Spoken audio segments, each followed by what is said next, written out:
Thanks, Steve. Okay, how's everyone doing today? Great? Yeah? Oh, I'm glad you guys are so energetic because it's been a very long day. All right, so before I close, I just want to talk to you guys about myself. So, why did I pursue engineering? Well, actually, I didn't really pursue engineering. I didn't even know I liked engineering. At first, I was like, I just like building stuff. I like puzzles, and I like electricity. I didn't even know that was engineering. But as Steve said, it wasn't until my junior year in high school that I actually really wanted to do engineering. And that's when I figured out I wanted to go to college. So I took an electronics course, and we built like this alarm for a model house that we had. And it was really cool because it made sounds and it beeped. So beyond that, I always wanted to know how things work. So I would take things apart and wouldn't put them back together, and they stopped working. So does anyone have that feeling too, of taking things apart and wondering how they work? All right. Do you guys put them back together too? That's okay. All right. Don't worry, it doesn't have to go back together unless your parents get mad at you.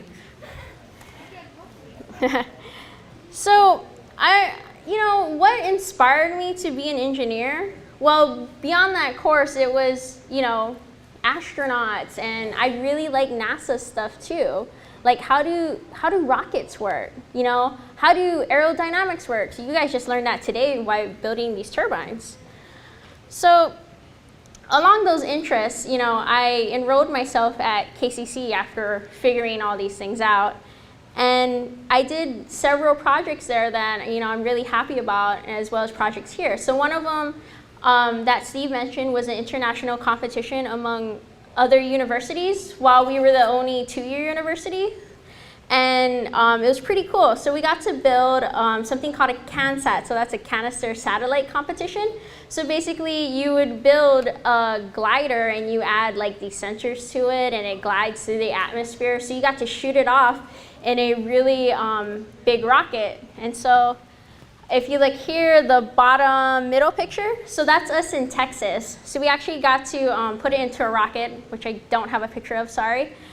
But yeah, it was pretty cool. And then another project that I worked on was a thing called Micro-G Next. So that's another NASA project.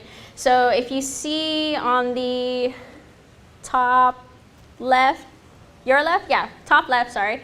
So for that competition, we had to build an astronaut anchor.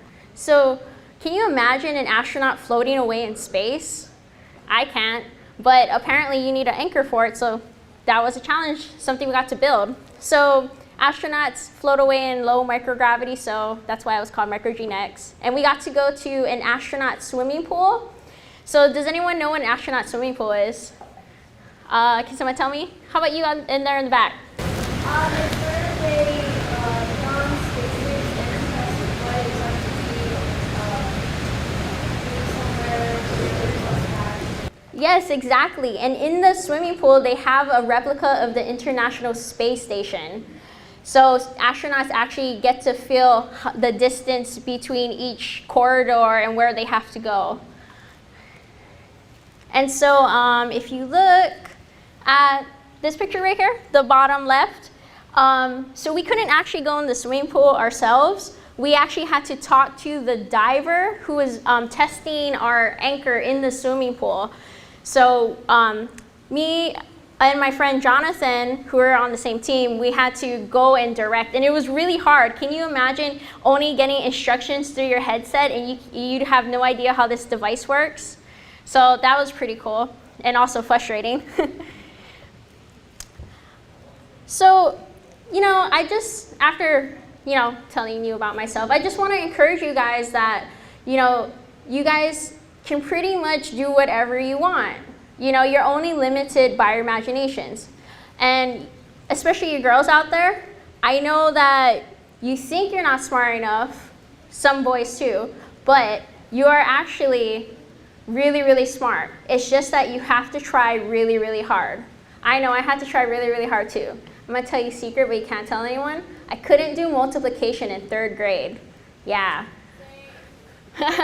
So I had to work really, really hard to get where I am today. Can you imagine I have to do like algebra and calculus? Oh my gosh, it's so hard.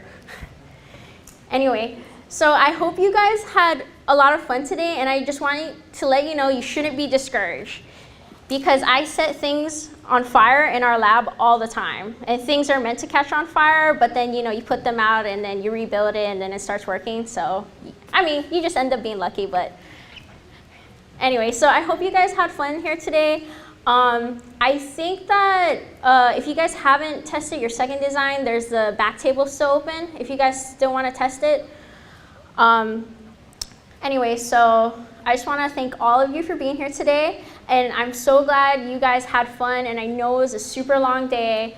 And if you guys have any questions, feel free to ask any one of us engineering students. All right, thank you.